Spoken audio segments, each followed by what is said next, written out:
Carácter, impartida por Angela Duckworth, fundadora y CEO de Character Lab. Le damos la bienvenida a Angela. Primero veamos su semblanza.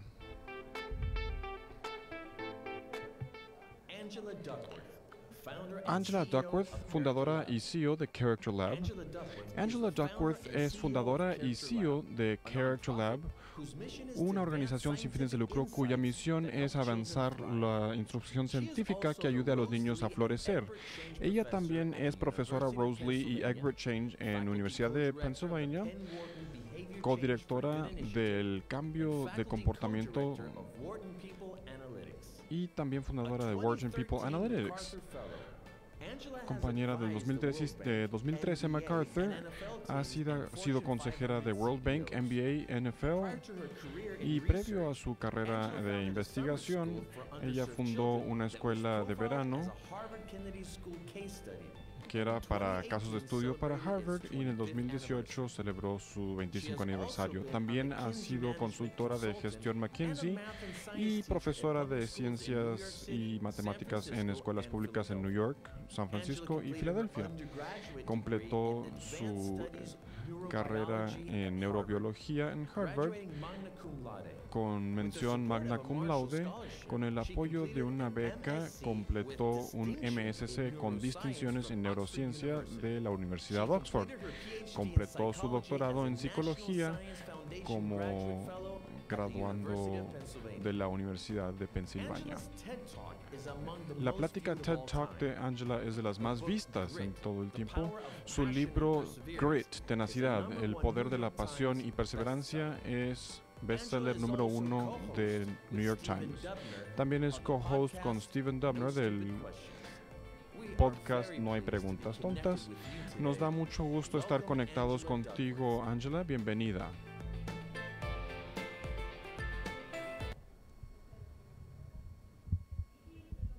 Muchas gracias, realmente es un honor estar con ustedes. Me encantaría estar en persona, pero el año 2020 es un año poco usual, entonces es un placer estar presente virtualmente.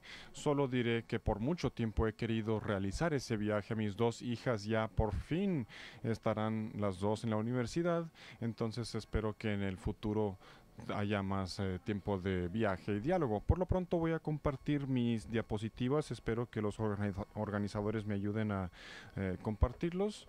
Mi intención es darles un sentido de a dónde creo que va la ciencia del carácter y la práctica del desarrollo de carácter, y esta ponencia es algo totalmente nuevo. He estado pensando en toda la investigación que he hecho a lo largo de más de 15 años y cómo me hace pensar ahora, en diciembre del 2020, sobre cómo crecen los niños para florecer en todo sentido de la palabra. Voy a comenzar con esta primera lámina y mis diapositivas aparecen como que las estoy compartiendo acá de mi lado. Espero que los organizadores también los compartan con ustedes. De no ser el caso, alguien que me pueda interrumpir sería eh, bueno. Bien, para comenzar quiero decir que cuando la gente habla sobre por qué importa el carácter para la educación y para el desarrollo de habilidades de jóvenes, el contraste o el énfasis, creo debidamente, es sobre qué es lo que trae un joven al mundo que no se mide fácilmente con sus calificaciones o evaluaciones, y eso incluye pruebas de coeficiente intelectual, porque estos también son mediciones estandarizadas. Y no digo que no debemos tener esas evaluaciones estandarizadas de lectura, de matemáticas, pero cuando pensamos en quiénes son nuestros hijos, como nuestros niños, como personas y todo lo que pueden contribuir al mundo, nos queda claro que esos exámenes no son el todo de lo que son nuestros hijos, y de forma empírica los datos muestran que medir el carácter, la medición de logros académicos son bastante distintos el uno del otro. Este libro, por cierto, que tengo aquí en la diapositiva, es del economista ganador del premio Nobel, Jim Heckman. Lo recomiendo, aunque es muy largo y denso. Como resumen de la investigación científica demostrando que las evaluaciones no predicen todo lo que podemos desempeñar en la sociedad. Aquí hay más información de parte de Jim Heckman y sus colegas. Este es un estudio que se publicó en la Academia de Ciencia Nacional. Jóvenes que fueron evaluados a temprana etapa de su vida y luego se midieron sus resultados como adultos. Y se puede preguntar, ¿qué tanto de los resultados de la vida pueden ser predecibles por coeficiente intelectual o por algún otro tipo de evaluación? Y aquí el científico le llama personalidad, pero digamos que este término que usan y también carácter y personalidad son intercambiables. Aquí, por ejemplo, ¿qué tanto ganas por año? Tus síntomas de depresión clínica, tu salud mental global y tu salud física. En todos los casos se puede explicar por medición, o qué tanto se puede explicar por mediciones no cognitivas, es mayor que lo que se puede medir con estas evaluaciones convencionales de coeficiente intelectual. Bien, en la investigación de personalidad, la mayoría de los psicólogos creo que están familiarizados con la taxonomía de los grandes cinco. Hay necesidad de grupos de características que van de la mano, que aparecen comúnmente en las personas. Entonces, en esta diapositiva que ya mostré, que utiliza esos grandes cinco como una estructura organizacional, y como dije voy a utilizar el carácter y la personalidad casi de forma intercambiable, pero algo que hay que saber es que en los grandes cinco hay cinco grupos de personalidad o características. Tres de ellos se relacionan al carácter. Entonces está la amabilidad, la apertura a la experiencia y conciencia. Y por eso digo, son familias o grupos de características que residen dentro, o características que están dentro de este grupo. Los que no consideramos ser como carácter es la extroversión. No hay nada sobre una persona que digamos es alto o bajo en extroversión que se considere carácter. Y luego también está la estabilidad emocional. No le podemos decir a un joven que está inestable emocionalmente que les hace falta carácter. Pero hay empalmes, pero no hay un empalme de 100%. Sí se puede considerar el carácter como atributos positivos de la personalidad, aquellos que podemos tratar de enseñar en la familia y en la escuela, que logren los niños para poder vivir una buena vida.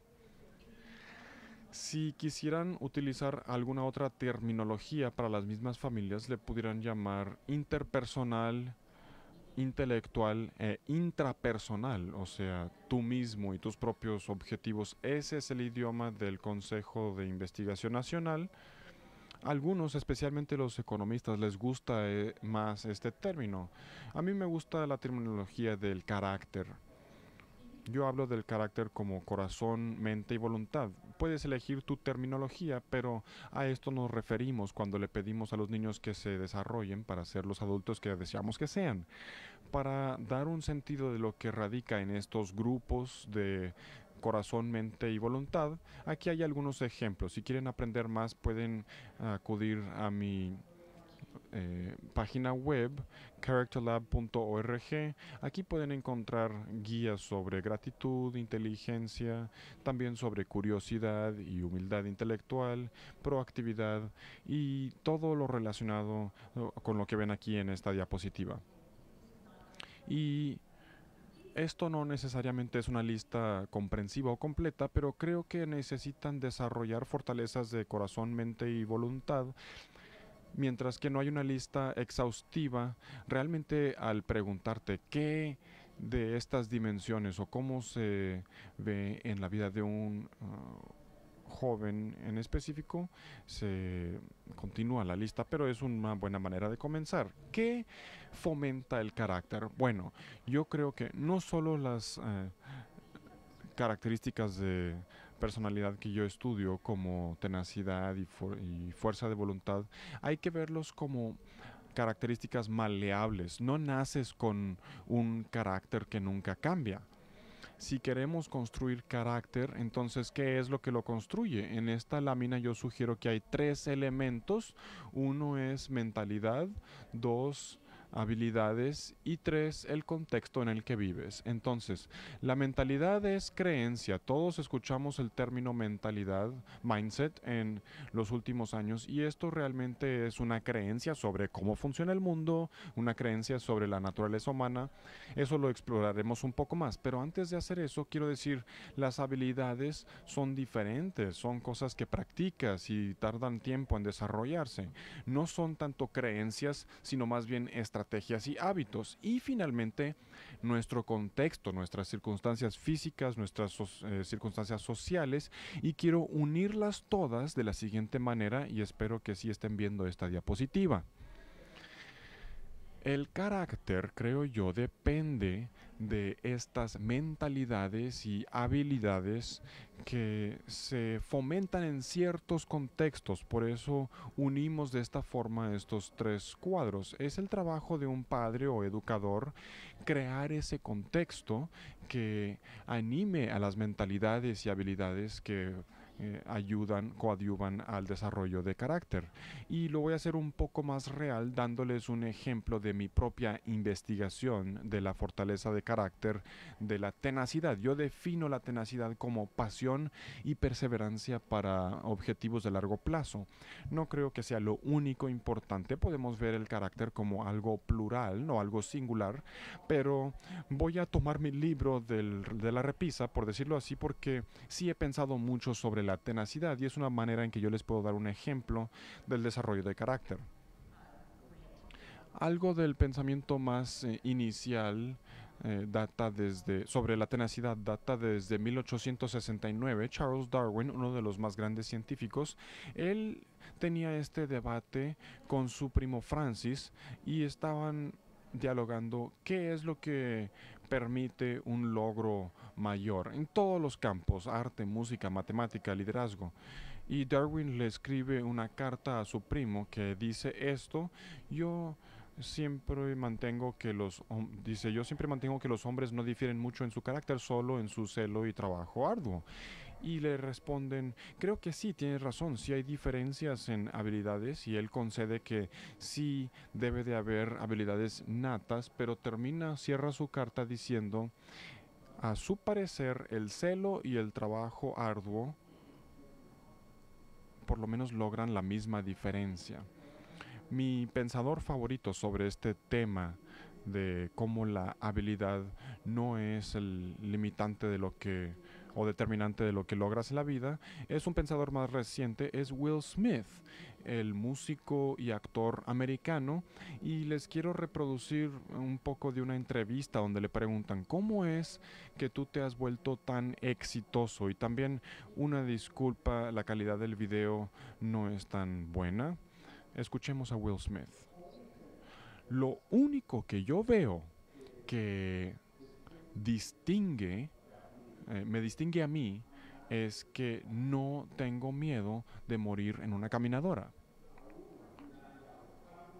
No voy a terminar de trabajar. No van a poder trabajar más que yo. Quizás tú tengas más talento que yo, quizás seas más inteligente que yo, o quizás tú seas más sexy que yo.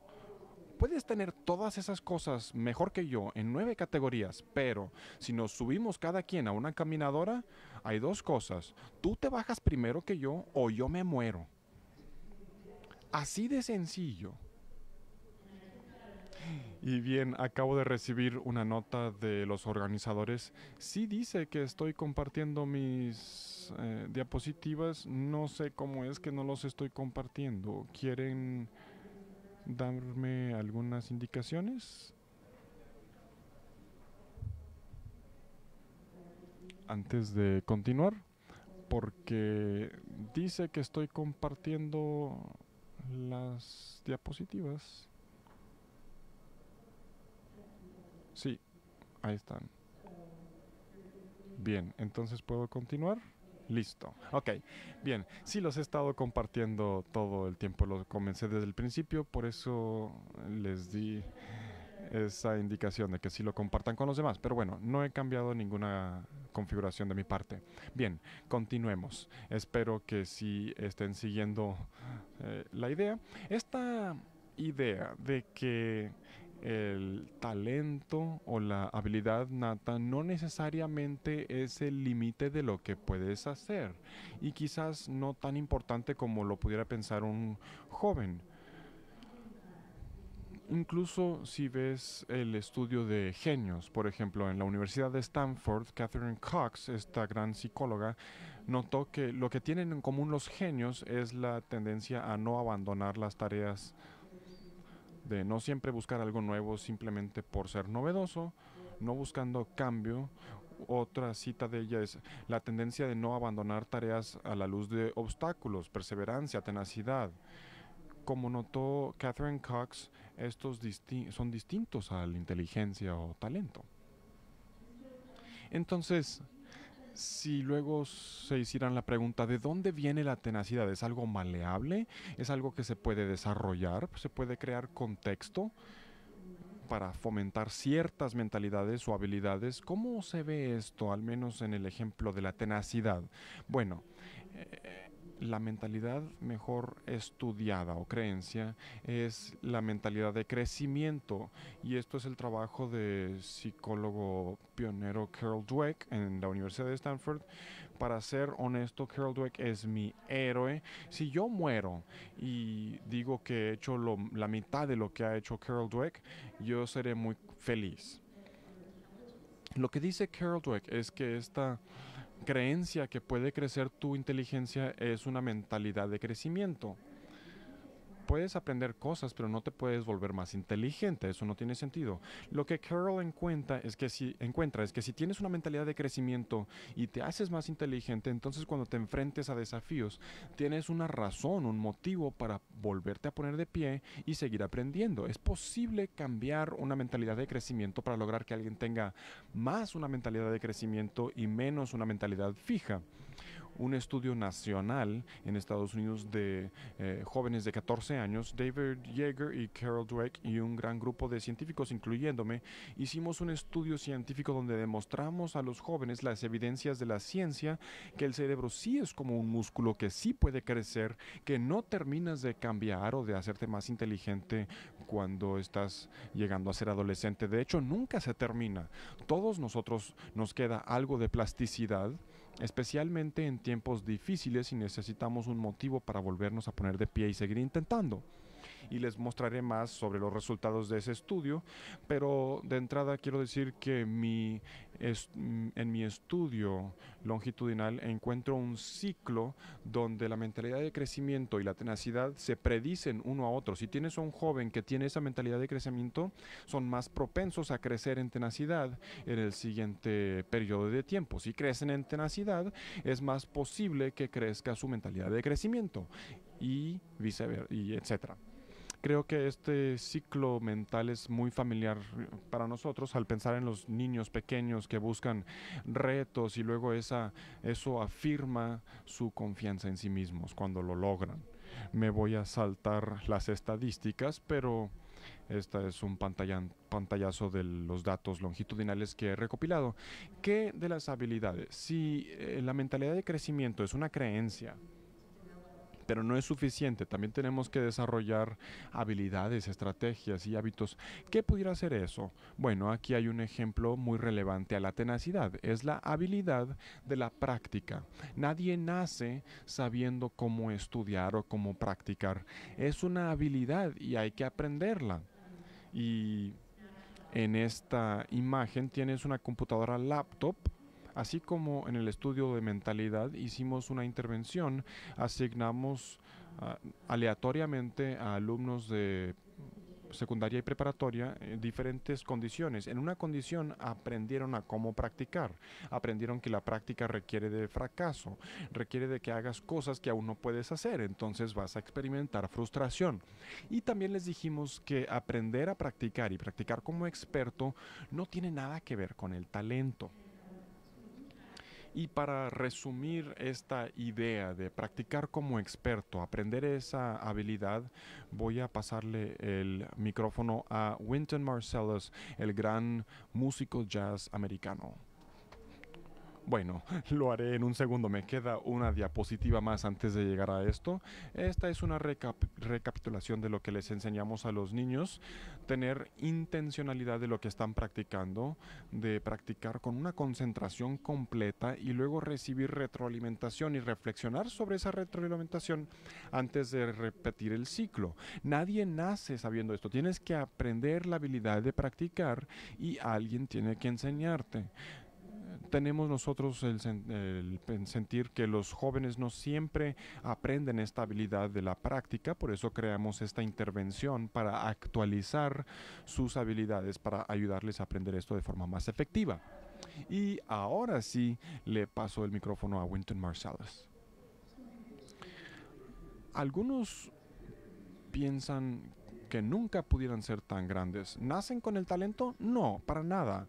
La investigación muestra que tú también puedes ser experto con la práctica correcta.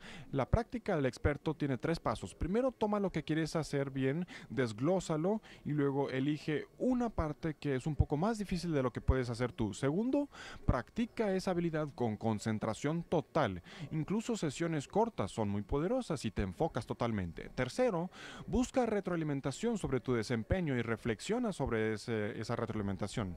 La práctica experta no siempre es fácil, pero al perfeccionar muchas habilidades pequeñas, empezarás a ver cómo todo mejora para hacer un dominio espectacular. Doctores, músicos, atletas, todos utilizan la práctica experta. Se utiliza como alumno también. Tú puedes ser grande en lo que tú tengas como visión. ¿Qué quieres dominar? Y los alumnos en esta intervención que yo mencionaba realmente vieron un video no tan pulido como este que les acabo de mostrar, pero con el mismo contenido.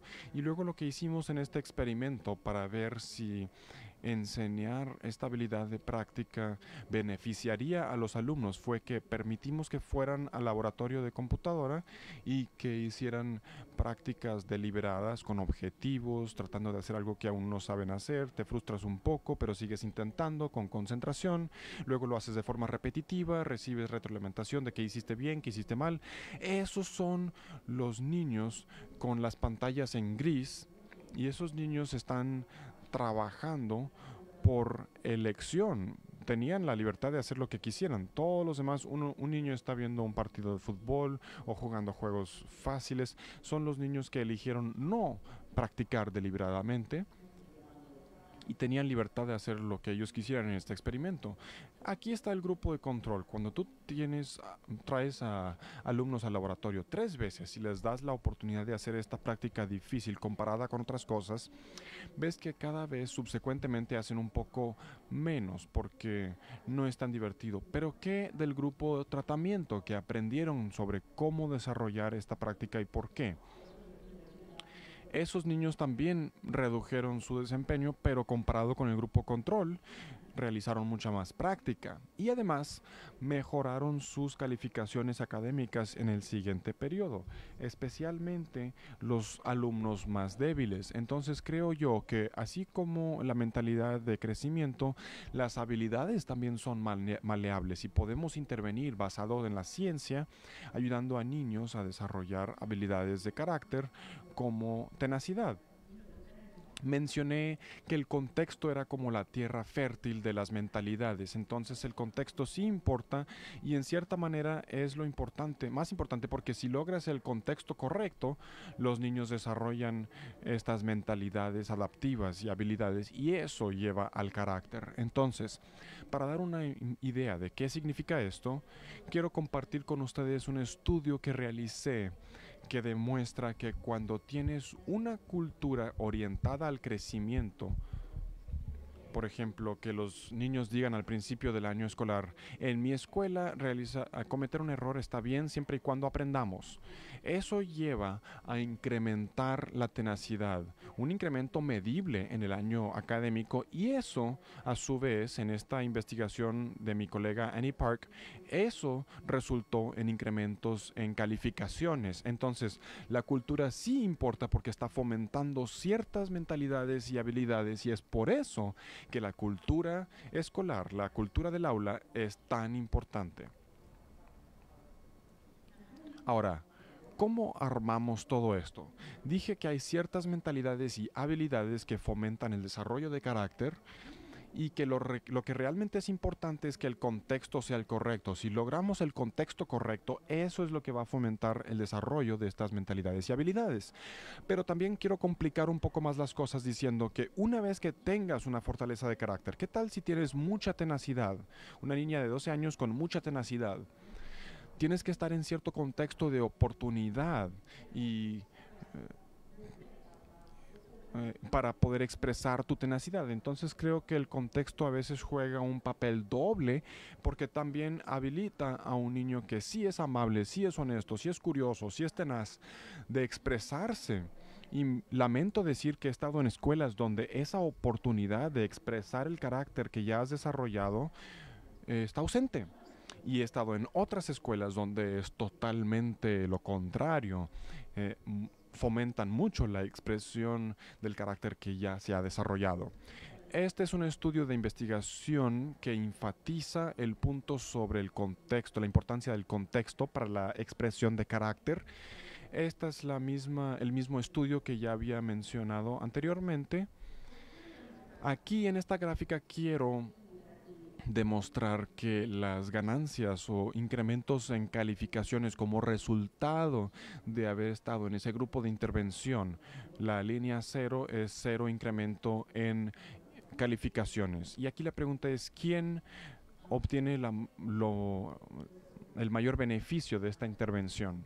Claramente las escuelas que apoyan, tienen una cultura que apoya o fomenta esto, tienen mayores incrementos en calificaciones que aquellas escuelas que son las barras rojas, que no tienen un contexto de buscar retar a los alumnos o fomentar su desarrollo. Si nos importa la mentalidad, entonces tenemos que pensar también en contexto, como fomentar, habilitar esta expresión de la misma. No quiere decir que las mentalidades y habilidades no importan, quiere decir que las mentalidades y habilidades interactúan con el contexto para producir el resultado. Entonces, es una imagen un poco complicada, y por último voy a decir que todo esto finalmente lleva a florecer. La razón que yo estudio carácter, la razón que me importa como madre, es que cuando los niños tienen carácter, florecen socialmente, emocionalmente, académicamente y físicamente, floreciendo en cada sentido de la palabra. Y eso creo es la misión de esta conferencia y mi laboratorio también de carácter, buscando ayudar a todos los niños a florecer. Con eso vuelvo a poner mi libro en la repisa y vuelvo a decir que la tenacidad en mi investigación no está correlacionada fuertemente con talento, pero sí es predictor de logro, y es uno de muchas fortalezas de carácter. Cuando piensen en carácter, no piensen solamente en tenacidad, quizás no es la más importante siquiera, pero creo que es un buen ejemplo de cómo las mentalidades y habilidades pueden llevar a un desarrollo de carácter, y también la importancia subyacente del contexto. Con eso les invito a que me visiten con mis colegas científicos en characterlab.org, y también diré que buscamos tomar la ciencia y ponerlo en palabras que cualquier padre o maestro pueda comprender. Cada palabra que tú leas en nuestra página web, que es patrocinada totalmente por filántropos, es aprobado por los científicos quienes hayan generado el trabajo que dialogamos. Quiero agradecer a nuestros muchos colaboradores y también a los investigadores y maestros. Y habiendo dicho eso, quiero decir muchas gracias por su atención y con mucho gusto puedo responder preguntas y escuchar sus comentarios. Muchas gracias.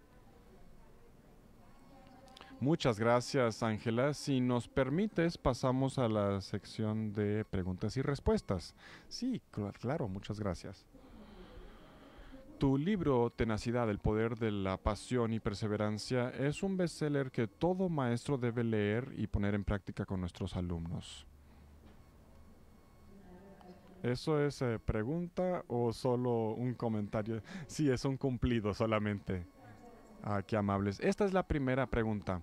¿Cómo manejas cuando los niños se cansan de la práctica o no se sienten motivados para continuar?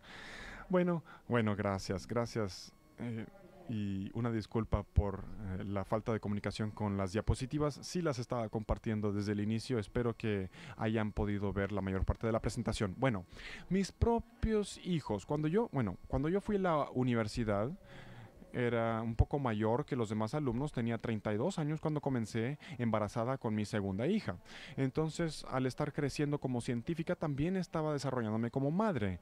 Y llegué a comenzar a ser profesora después de obtener mi doctorado. Mis niñas estaban practicando el piano y la viola y muy a menudo no querían practicar. Y pensé, vaya, yo debería saber la respuesta, qué decir o qué hacer, porque esto es lo que yo estudié.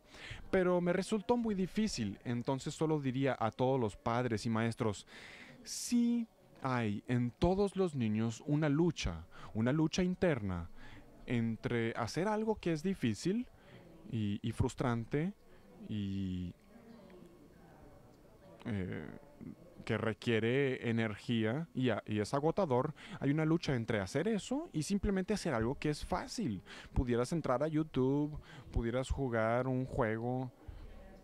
Entonces, algo que quiero decir es, incluso mis propias hijas que crecieron escuchándome hablar sobre la tenacidad y la práctica todas sus vidas, ellas también querían eh, desistir o claudicar. Entonces, algo que me ayudó con mis propias hijas es que yo les expliqué cómo funciona la práctica. Básicamente las pasé por la misma intervención que les acabo de demostrar. Les expliqué la ciencia de la práctica y les dije, con la mayoría cuando estamos practicando suele ser difícil y tenemos esta lucha interna.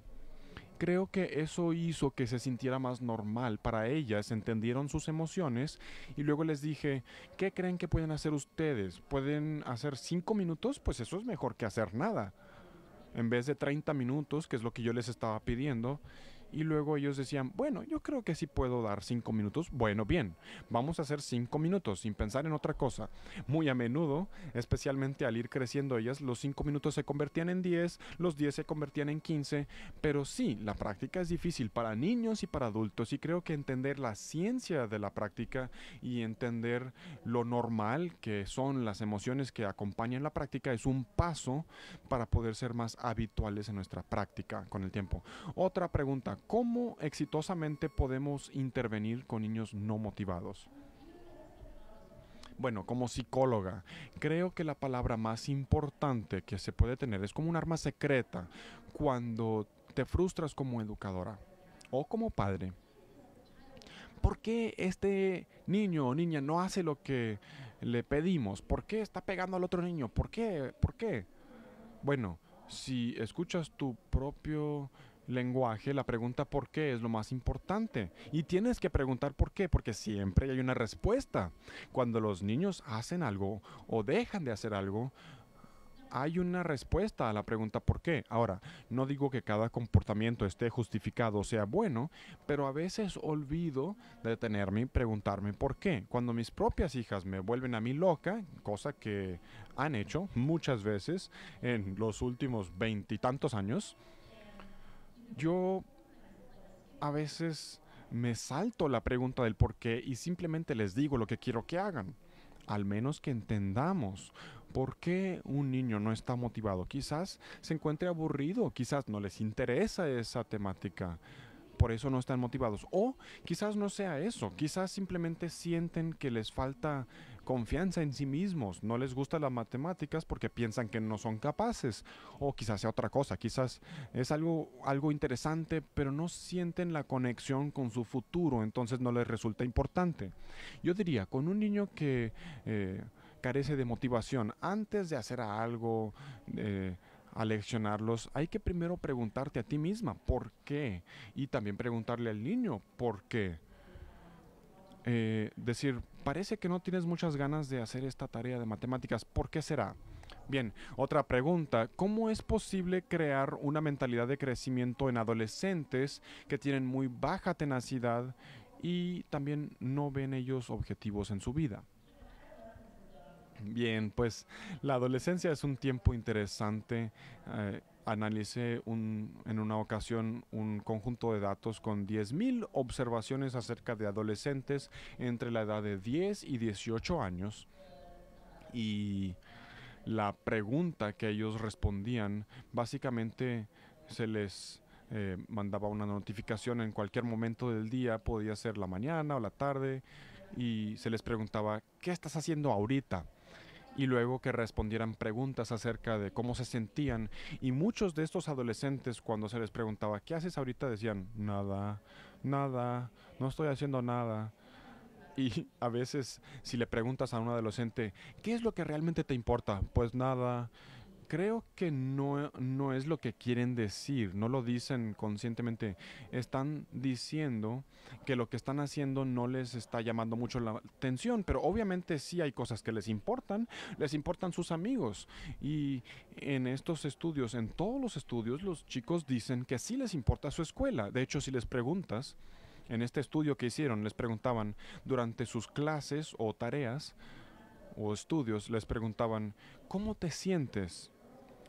Niños, niñas, jóvenes, más mayores, los que reprobaban y los que sacaban buenas calificaciones, todos dijeron que para ellos la escuela era lo más importante para su futuro. Entonces, sí les importa. No creo que realmente haya jóvenes que no tengan metas o objetivos. Más bien creo que hay una falta de conexión entre las cosas que son inmediatamente importantes para ellos y lo que están haciendo en la escuela. Entonces, por ejemplo, la mayoría de las personas a las que yo les doy clases, y sí son alumnos un poco mayores, realmente les importa lo que piensan los demás acerca de ellos que son de su misma edad. Entonces, si tú tienes 18 años, te importa muchísimo lo que piensan los demás chicos de 18 años acerca de ti. Pero ignoramos esa motivación casi por completo en nuestro trabajo académico. Este año, cuando di mi clase de universitario, hice equipos y cada proyecto, cuando hacías escritura, tenías que leérselo a alguien más en tu equipo y luego hablabas sobre lo que estabas aprendiendo con tus eh, compañeros de clase. Y ahí sí les importa mucho, quieren saber lo que dice el otro, no quieren hacer una tarea mal hecha cuando lo tienen que leer frente a sus compañeros. Entonces sí creo que todos los alumnos son motivados. La pregunta sería, ¿qué es lo que los motiva y cómo conectamos su aprendizaje académico con lo que ya están motivados a aprender? Ángela, ¿crees tú que sea posible desarrollar tenacidad y carácter sin la intervención de algún programa de desarrollo deliberado físico o deporte? Esa es una pregunta interesante sobre deporte, porque por ejemplo yo no hice ningún deporte, al menos que me consideres que porrista sea deporte. Es algo muy bizarro. La forma en que lo hacíamos en nuestra escuela no era un deporte, entonces no tengo una respuesta basada en mi propia experiencia, pero sí me he preguntado por qué los deportes aparecen en cada cultura alrededor del mundo. ¿Qué es un deporte? ¿Por qué pasamos tanto tiempo viendo deportes, mandando a nuestros hijos a jugar un deporte? Y sí, creo que una de las razones, y quizás la razón más importante, es porque tenemos la intuición que el deporte es un lugar para aprender carácter, aprender a ser honesto, aprender a ser amable, aprender a ser humilde, aprender a tener tenacidad, a tener autocontrol. Entonces sí creo que es posible, pero no garantizado, que en el contexto de estas actividades extracurriculares, deportes, música, servicio comunitario, sí, puedes aprender estas lecciones poderosas, puedes aprender habilidades y mentalidades importantes y creo que algunos de los maestros más efectivos son coaches de deporte y ellos entienden muchas veces mejor que los maestros cómo motivar e inspirar a los jóvenes. Entonces creo que los datos son menos fuertes que la intuición, porque lo que realmente quiere hacer el científico es hacer un experimento de tarea asignada aleatoriamente. Y eso no se puede hacer con el deporte. No se puede decir, mira, se te asigna que juegues fútbol por 4 años. Creo que la intuición es muy sana y hay mucha información sugiriendo que sí, sí puede crear carácter, pero no está garantizado.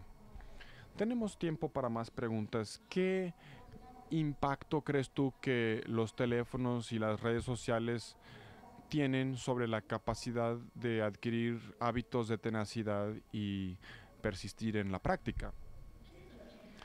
Excelente pregunta. Y uno de mis mentores antes de fallecer fue Walter Mischel y creo que muchos con nosotros hoy en este diálogo conocerán la prueba del bombón o del malvavisco. Si no lo conocen, fue creado por Walter Mischel, uno de los más grandes psicólogos que jamás vivieron. Fue muy sencillo. Él tenía en un plato, frente a un niño, un malvavisco, por un lado, y dos malvaviscos en el otro plato. Y si tú eras el niño de 4 años en este experimento, tú decidías cuánto tiempo querías esperar para poder comerte dos malvaviscos en vez de comerte uno inmediatamente. Esa era la elección. Un malvavisco ahora o dos después de cierto tiempo, pero no te decían cuánto tiempo tenías que esperar. Entonces simplemente tenías que estar ahí sentado. Y la cantidad de segundos que podían esperar estos niños fue muy buen indicador de cómo iba a resultar su vida académicamente, socialmente, en todas las dimensiones que acabo de mencionar, social, emocional, físico y académico. Entonces, esto es como las redes sociales y los celulares. Eso es como un malvavisco ahora, es gratificación inmediata y por cierto no cuesta nada. Por ejemplo, en tu celular puedes ver una película, puedes mandar un mensaje de texto, no requiere ningún esfuerzo. Y muchos me han preguntado, ¿eso impide el desarrollo de tenacidad? Bien, no sé porque acabo de empezar a estudiar la tenacidad hace 15 años para acá, pero sí entiendo que elegir hacer algo difícil siempre será una decisión difícil, por eso dije que todos los niños luchan, incluso cuando tiene que ver con estudiar o hacer su tarea. Pero esto también sugeriría yo. Mis propios hijos crecieron con celulares y sí tienen bastante tenacidad. Algo que ayudó es que incluso cuando tenían 5 o 6 años, antes de tener celular, yo les expliqué por qué es tan difícil resistir a cosas que son fáciles. Y no digo que sea una cura milagrosa, pero yo animaría a todos a que comencemos a hablar con los chicos como personas inteligentes. Ellos pueden entender todo lo que les dije hoy en esta ponencia, creo que un joven lo puede entender. Si ellos no lo entienden, es mi problema como comunicadora.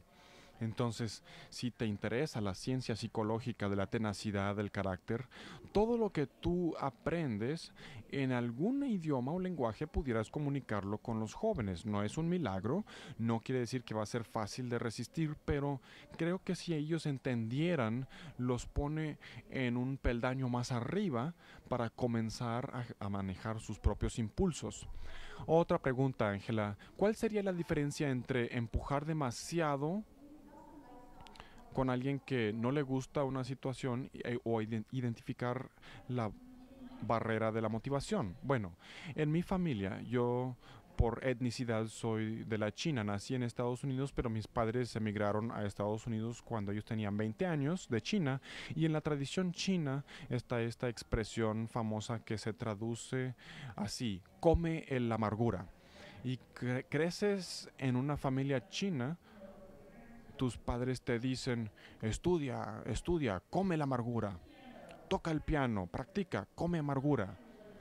Ahora, mi familia no fue tan extrema en ese punto, pero sí diré que uno de los problemas con esto es que creces y no sabes encontrar tu motivación intrínseca. Y la diferencia entre motivación intrínseca y la extrínseca es que la motivación intrínseca viene de tus intereses personales y tus valores. Y cuando hacemos algo que motiva de forma intrínseca, sentimos que la motivación viene de adentro. La motivación extrínseca viene porque tus papás te obligan a que lo hagas, o porque no quieres decepcionar a tus papás, o porque tu maestro te hace que lo hagas, que tienes que ganar dinero, y creo que en ciertas circunstancias estas son motivaciones válidas, pero cuando me preguntas sobre la tenacidad, esto se relaciona mucho más con motivación intrínseca, y ahora estoy haciendo estudios, investigación para probar mi hipótesis, que es que solo cuando estás haciendo algo difícil que te importa y te interesa, porque es algo que quieres hacer, no lo que otros quieren que hagas, serás feliz y exitoso haciéndolo. Creo que tenemos que enseñar a nuestros hijos a hacer cosas difíciles y saber demorar la gratificación, dejar de lado su celular y todo, pero solo para aquellas cosas donde en algún grado el niño diga sí. Quiero aprender matemáticas, sí quiero aprender a saber jugar fútbol, sí quiero aprender a tocar el piano. Si no hay motivación intrínseca, entonces creo que el niño crece con un sentir muy confundido sobre por qué trabajamos en un principio. Otra pregunta, Ángela, ¿qué hiciste para trabajar con niños con otras capacidades en la misma, eh, el mismo salón de clases? Antes de ser psicóloga, yo di matemáticas por casi 5 años, también algo de ciencias naturales, pero pasé mucho tiempo trabajando con alumnos y eran escuelas públicas en ciudades grandes, entonces sí había un espectro muy grande sobre cuántos sabían los alumnos de matemáticas antes de llegar conmigo. Y me acuerdo, mi primer año de enseñanza, yo tenía una niña que casi estaba lista para el cálculo. Y en el mismo salón de clases yo tenía un niño que literalmente no podía sumar uno más uno para conseguir dos. ¿Qué haces? Yo no estaba a cargo de la escuela, simplemente me tocaba esa materia. Yo no podía cambiar el aula, simplemente cambiar lo que yo hacía dentro del aula. Entonces, creo que una de las cosas que podemos hacer, y no es sencillo, pero creo que tiene poder, es instrucción de pares. Y de los mejores maestros y profesores que conozco lo hacen todo el tiempo en su salón.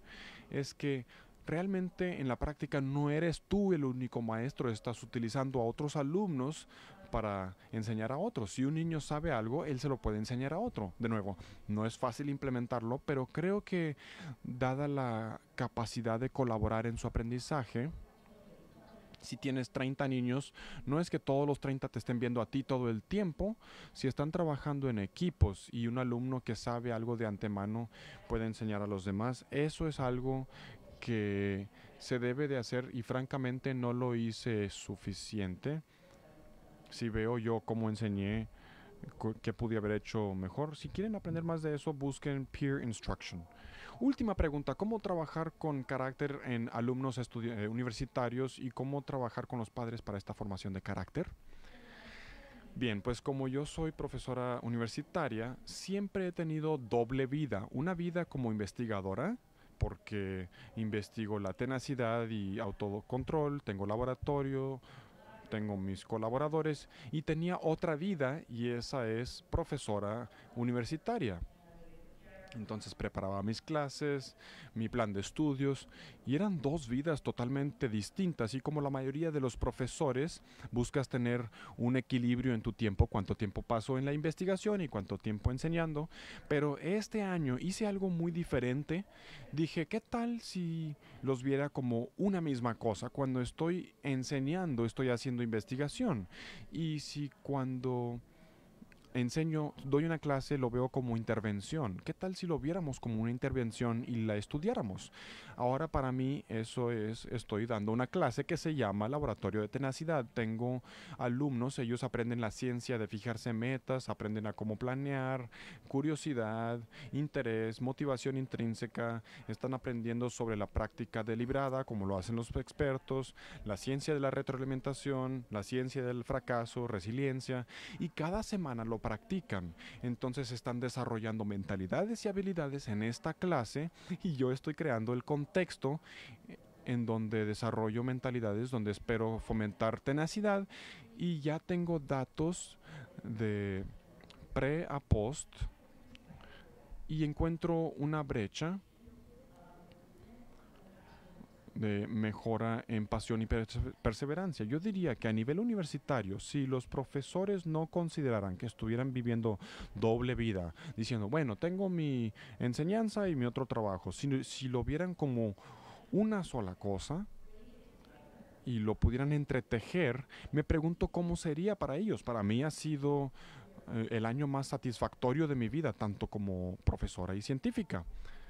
Gracias al público participar con sus preguntas y gracias a Ángela por su excelente participación. Gracias, Ángela. No, gracias a ustedes, gracias por invitarme, lo disfruté mucho. Pues hemos llegado al final del primer día de eventos, pláticas magistrales. Les invitamos a seguir participando con las otras actividades especiales que tenemos a través de la app y los esperamos mañana en punto de las 9, tiempo del Centro de México, con la plática magistral Aprendizajes de la Pandemia con Juan Pablo Murra. Tengan un bonito día. Gracias. We are not living in an era of change, but a change of era. We are part of this transformation that the world is living without even knowing. It has been a challenge. We may feel that the results are distant and that the effort is in vain. Hola grupo, ahí están todos conectados. Hola. Bien, vamos a empezar nuestra clase de microeconomía en vivo. No sé si están conectados, si no están conectados. Pues nada más decirle que no se angustie, no se preocupe. Además está muy interesante y me voy a su clase. Gracias, estaba a punto del llanto. Yearning to return.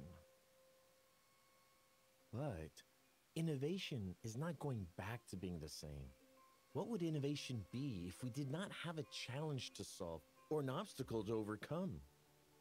It is time for a great coalition to seek a fair, equitable, supportive, and sustainable world. Education is the key. With innovation, let's build teaching methods that honor the dignity of every human being. Innovation is looking forward. We have two options: give up or overcome.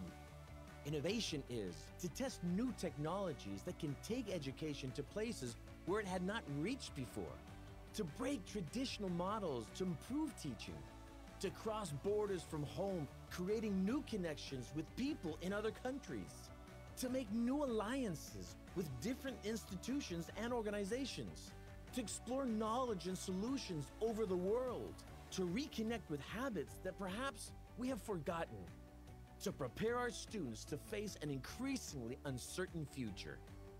Innovation is to be here, together from many places, united in one idea: innovating the future of education from anywhere. With our resources and creativity, let's just move forward. See it 2020. Experience a new educational reality.